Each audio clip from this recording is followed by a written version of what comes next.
안녕하세요. 10분 트레이더입니다. 오늘은 영상을 켜게 된 이유가 댓글을 보다가 손절에 대해서 손절이 좀 힘들다고 말씀하시는 분들이 계셔서 제가 하는 매매 기준에서의 손절에 대해서 말씀을 좀 드리고 싶어서 영상을 켜게 되었습니다. 일단 제 유튜브에 재생 목록에 보시면은 제가 하는 매매 기법에 대해서 모두 소개해 놓은 영상들이 있어요. 그래서 그 기법마다 손절의 기준을 말씀을 드리긴 했는데 오늘은 손절에 대한 내용에 대해서만 좀 말씀을 드려보겠습니다.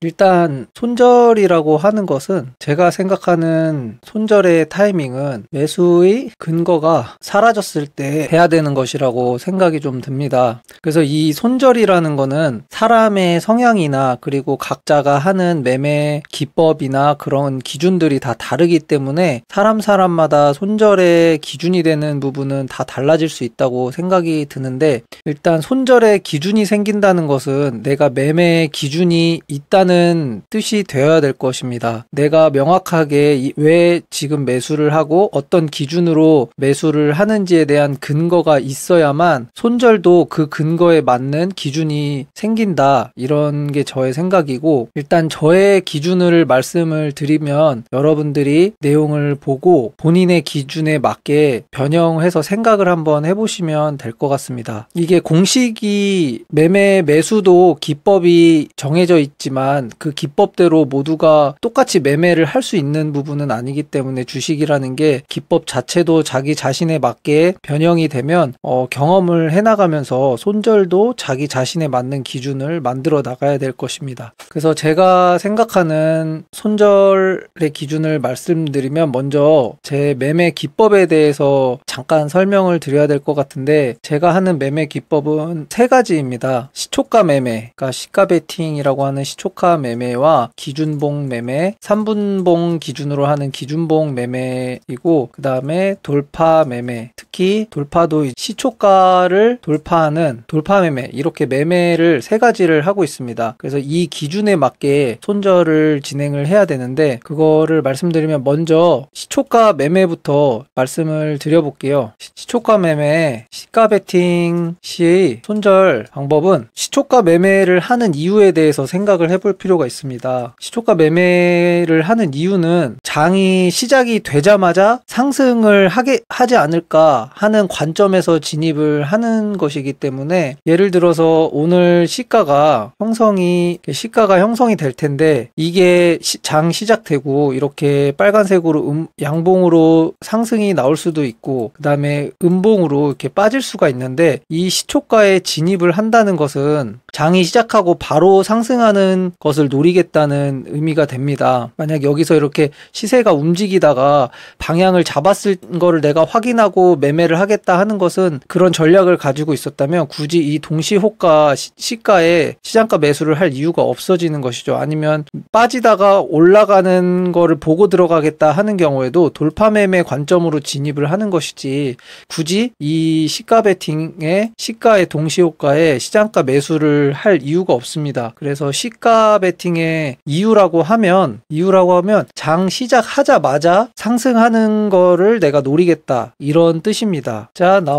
장 시작하자마자 나오는 상승을 먹겠다, 이런 의미로 시초가 매매, 시가 베팅을 하는 것이죠. 그렇다면 손절은 어떻게 해야 될까요? 손절을 해야 되는 것은 반대로 이 시초가 매매 이유가 없어질 때 손절을 하는 거겠죠. 그렇다면 어떤 의미가 되냐면, 반대로 장 시작하자마자 상승이 나오지 않으면 탈출을 한다, 손절한다, 이렇게 잡고 하시면 됩니다. 근데 이제 시초가 베팅을 하다 보면 이런 부분은 있어요. 장이 딱 시작하자마자 쭉 상승이 나오는 경우도 있고 하락이 나오는 경우도 있어서, 하락이 바로 나오는 경우에는 내가 원하는 그림은 장 시작하자마자 쭉 올려주는 것인데, 하락이 나오면 바로 그냥 손절을 해야 되는 것이겠죠. 근데 손절의 기술이 여기 일부 물량을 일단 손절하고 올라올 올라올 때 나머지 물량을 손절하겠다, 이런 기준을 가지고 하셔도 되고, 이런 디테일한 요소들은 본인이 매매를 하면서 자기 성향에 맞는 거를 선택하시면 될 것 같아요. 그러니까 어느 구간 짧게 해서 전체 물량을 손절을 하겠다, 아니면 분할로 해서 바로 손절을 하겠다, 이 퍼센트는 저는 시가 베팅에서는 크게 의미가 없다고 보는데, 왜냐면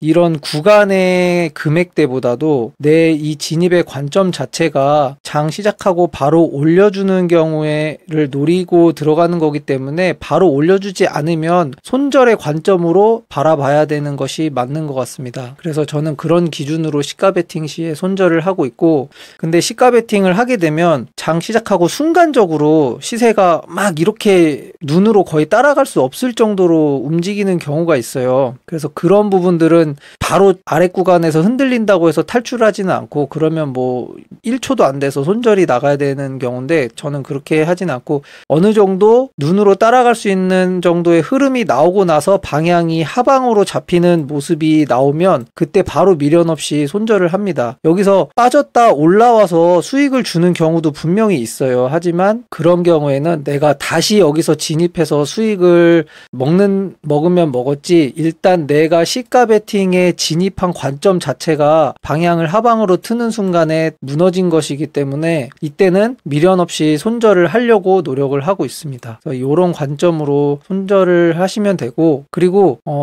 돌파 매매도 마찬가지입니다. 돌파 매매도 보시면 돌파 매매 진입 위치와 진입 근거를 한번 생각을 해봐야 되는데, 특히 저는 시초가 돌파하는 구간을 좋아하기 때문에, 예를 들어서 장 시작하기 전에 특정 기준봉, 이거는 음봉일 수도 있죠. 그런 봉이 나오고, 뭐 이런 봉이 여러 개가 나온다고 했을 때, 여러 봉이 나온다고 하면 이런 건 음봉이 이렇게 음봉으로 빠지다가 양봉 전환하면서 이렇게 돌파를 할 때, 이런 시초가, 여기가 시초가가 되겠죠. 그래서 요 라인을, 이 시초가를 이 봉이 다시 하락했다가 올라오면서 돌파를 할 때 바로 이 시점에서 진입을 하는 것입니다. 제가 하는 돌파 매매는 이런 것인데, 여기서 진입을 한다는 근거는 뭐냐, 이게 매물대가 될 텐데, 여기를 돌파하고 나서 이렇게 눌렸다가 다시 가는 것이 아니고, 돌파를 할 때 같이 진입을 해서 그 강한 상승의 힘으로 바로 쭉 올려주는 상승을 내가 먹겠다, 이런 근거로 돌파 매매를 진입을 하는 것이기 때문에, 이 진입의 타점 자체가 내 손절의 중요한 근거가 됩니다. 시가 베팅하고 마찬가지로 진입하는 순간에 올라가 주는 거를 예상을 하고 진입을 하는 것이기 때문에, 이렇게 눌려서 간다면 분할로 이렇게 매수해 가면서 여기서 잡아나가서 수익을 먹는 게 맞는 건데, 저는 그런 관점으로 돌파를 하지 않기 때문에, 이 진입을 한 순간에 바로 치고 나가주지 못하면 그때부터 손절의 관점으로 바로 전환을 합니다. 그래서 최대한 빠르게 잘라내는 편이고, 조금은 흔들리는 경우가 있어요. 그런 경우에는 버텨주는 게 맞긴 한데, 저는 이 구간이 1% 내외로 보고 있습니다. 그래서 1% 내외로 보고 있고, 1% 돌파 매매 자체가 어려운 게, 호가창도 공부를 좀 많이 해봐야 되고, 일봉상의 위치라던가 그 돌파를 하는데 구간이 그 체결창의 속도라든가, 그래서 그 구간이 정말 중요한 의미를 가지고 있는 구간이어서 많은 매수자들이 몰릴 수 있는 종목에서 돌파를 해야 되는데, 그런 것들을 공부를 많이 해보고 진입을 해서 바로 상승이 안 나와주면 손절을 해야 된다, 이런 관점으로 보고 있습니다. 그래서 돌파 매매 같은 경우에는 저도 많이 어려움을 느끼고 있고, 이 돌파 매매를 하면서 뇌동 매매를 하는 경우도 많아지기 때문에 웬만하면 저는 하지 않으려고 하는 매매고요. 만약 하시게 된다면 이런 관점으로 손절을 진행을 해나가야 될 것입니다. 그리고 다음은 메인 매매라고 할 수 있는 기준봉 매매에 대해서 손절을 말씀을 드려야 될 것 같은데, 기준봉 매매를 진행한다고 했을 때 이렇게 진입이 되는 첫 봉, 저는 거의 기준봉 매매를 첫 3분봉을 기준으로 하기 때문에, 이런 기준봉이 있다고 할 때 제가 진입하는 목표는 이 기준봉의 절반이 되는 구간 안에서 두 번째 봉이 이렇게 시세가 움직이고 있을 때, 이 구간 사이에서 최대한 절반의 가격에 잡는 것을 목표로 진입을 하고 있습니다. 그래서 만약에 두 번째 봉의 모양이, 진입하는 그 두 번째 진입봉의 모양이 이렇게 된다고 했을 때 이 두 번째 봉의 이 절반 가격에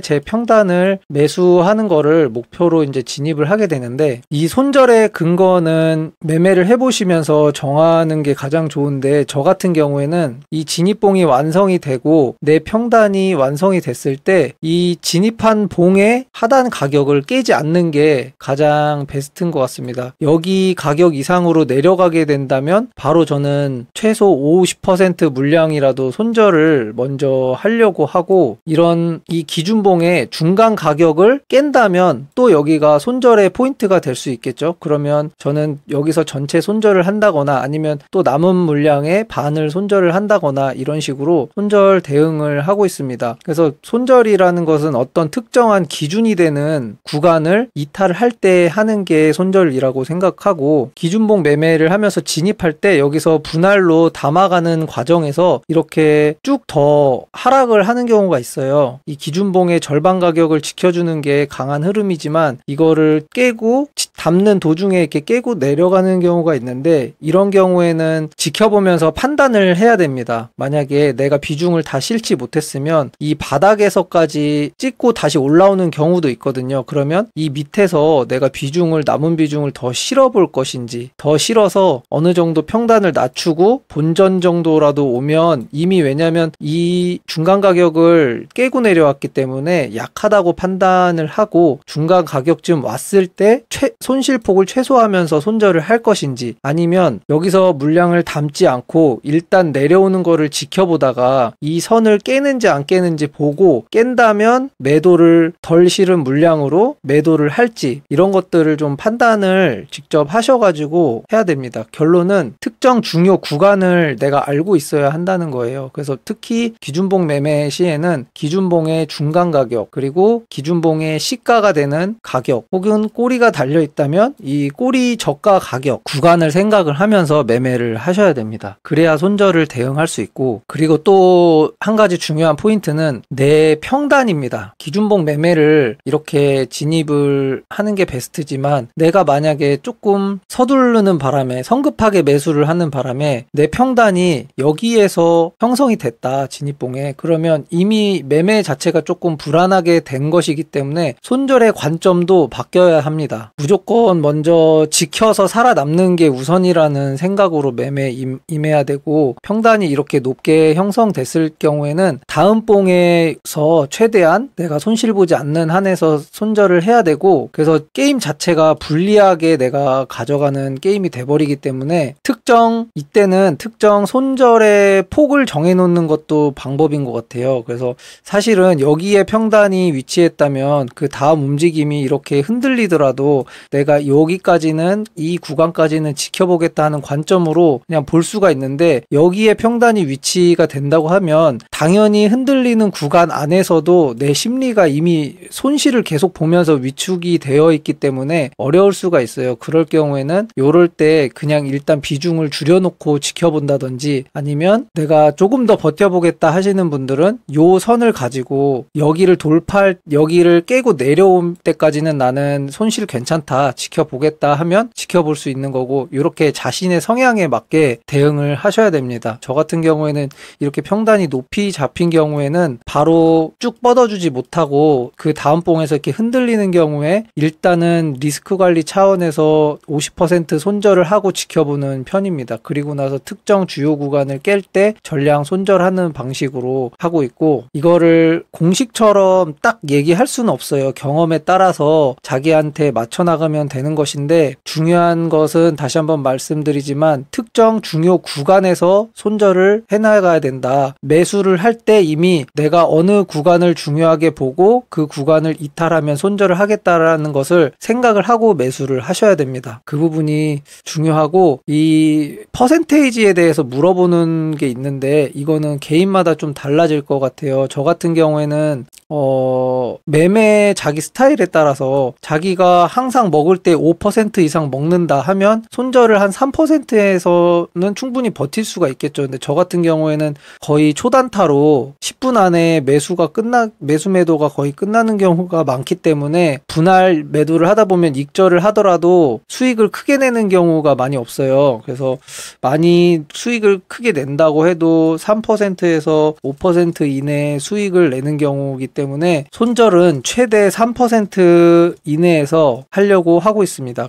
그래야 매매를 했을 때 50% 확률이 나오더라도 손익비가 나오는 매매를 이어갈 수 있기 때문에 이렇게 손절을 진행을 하고 있습니다. 그리고 마지막으로 여러분들한테 꼭 당부시켜 드리고 싶은 내용이 있는데 바로 그 스탑로스를 꼭 사용을 하시는 걸 권장을 드립니다. 이게 매매가 오래 하고 손에 익어서 내가 기계처럼 대응이 되면 괜찮지만 대부분의 연습을 하는 트레이더들은 이 손절이 쉽게 안 되는 경우가 많아요. 그럴 때는 꼭 시스템을 이용하는 걸 추천드립니다. 내 자신의 의지를 믿기보다는 시스템을 믿는 게 맞다고 생각이 듭니다. 하는 순간에도 이 스탑로스가 딱 손절을 해주게 되면 그 순간에 정신을 차리게 되는 것도 있고 매매가 멈출 수 있기 때문에 스탑로스 기능을 반드시 사용을 하기를 권장드리고, 스탑로스는 키움증권 기준으로 보시면은 요 0624 화면에서 하실 수 있고, 0624에서 이 세 번째 탭에 있는 잔고 편입 자동 매도를 거시면 돼요. 여기서 스탑로스 탭이 있는데 적용 대상을 모든 종목으로 하고, 여기 손실 제한을 하시고 그러니까 손실 제한으로 하고 기준가 대비 여기 하는데 저는 퍼센트로 하고, 저는 이 스탑로스를 3%로 잡아놨습니다. 3% 하락 시에 매도 가능 수량 100%를 하겠다. 그래서 매수할 때도 기준봉 매매할 때도 최대한 3% 하락이 담는 도중에 나오지 않도록 보수적으로 매수를 하려고 노력을 하고 있습니다. 그래서 이 0624 주식 자동감시 주문에 있는 스탑로스를 반드시 활용하기를 당부드립니다. 주저리 떠들면서 말씀을 많이 드렸는데 내용이 좀 도움이 되셨으면 좋겠고, 만약에 보시다가 좀 더 궁금한 사항이나 이해가 안 가시는 부분이 있으면 댓글로 남겨주시면 제가 보충해서 답글을 달아드리거나 아니면 또 영상을 만들어서 말씀을 드려보도록 하겠습니다. 영상 봐주셔서 감사합니다.